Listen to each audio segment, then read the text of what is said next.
Les agenouillements. Debout, pieds joints, inspire en levant les bras par les côtés pour aller placer les mains nouées derrière la tête. Pense à bien reculer les coudes. Sur l'expiration, tu viens t'agenouiller, attention à garder le bassin rétroversé, pubis vers le nombril, avec le buste très légèrement incliné vers l'arrière. Tu continues à expirer et tu viens t'asseoir à droite des pieds. Évidemment, tu allonges les pointes des pieds. Et tu viens incliner le buste vers la gauche. Donc, tu as les fesses à droite et tu inclines le buste vers la gauche. Tu finis d'expirer en laissant le coude gauche descendre vers les chevilles.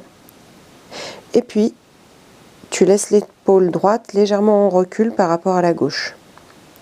Quand il faut inspirer, tu déportes le buste un peu plus à gauche pour donner un élan, pour revenir à genoux. Garde bien les pieds joints, tu prends appui sur les orteils et tu remontes debout. Bassin toujours rétroversé pour ne pas cambrer, donc pubis vers le nombril. Et si tu peux, le buste légèrement incliné vers l'arrière aussi. Et sur l'expiration suivante, tu t'agenouilles à nouveau pour aller t'asseoir cette fois-ci de l'autre côté. Et tu remontes sur l'inspiration. Quand tu remontes, les mains viennent saisir les coudes et les aisselles restent très très ouvertes. Donc ça c'est le deuxième placement des mains. Et tu recommences la même chose. Tu descends sur les expirations et tu remontes sur l'inspiration. Tu continues avec le troisième placement des bras, c'est-à-dire que les mains viennent saisir l'aisselle opposée avec les coudes qui sont situés l'un derrière l'autre et la tête qui pousse les coudes en arrière. Quatrième position de bras, le coude gauche reste derrière la tête, le bras droit passe derrière le dos et la main droite attrape la main gauche. Si c'est compliqué, évidemment, tu prends une sangle. Et puis, évidemment, quand tu allais t'asseoir des deux côtés avec cette position-là, tu inverses les bras pour prendre la position de l'autre côté, c'est-à-dire le coude droit derrière la tête et le bras gauche qui passe derrière le dos avec la main gauche qui monte récupérer la main droite. Et enfin, la dernière position des bras, tu viens joindre les deux mains à l'arrière, en prière derrière le dos. Et tu peux aussi rajouter encore une posture, c'est-à-dire que tu vas joindre les mains, les doigts croisés, bras tendus derrière le dos.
Toujours en suspension, poumon plein, tu remets le pied gauche entre les mains en avançant les épaules et pense à bien abaisser le bassin. Tu te retrouves à nouveau en fente. Tu gardes l'air, tu abaisses totalement le bassin, tu le rétroverses, pubis vers le nombril et tu renverses le buste en arrière en posant les mains de chaque côté du genou arrière qui lui reste tendu. À nouveau, demi-cobra de l'autre côté.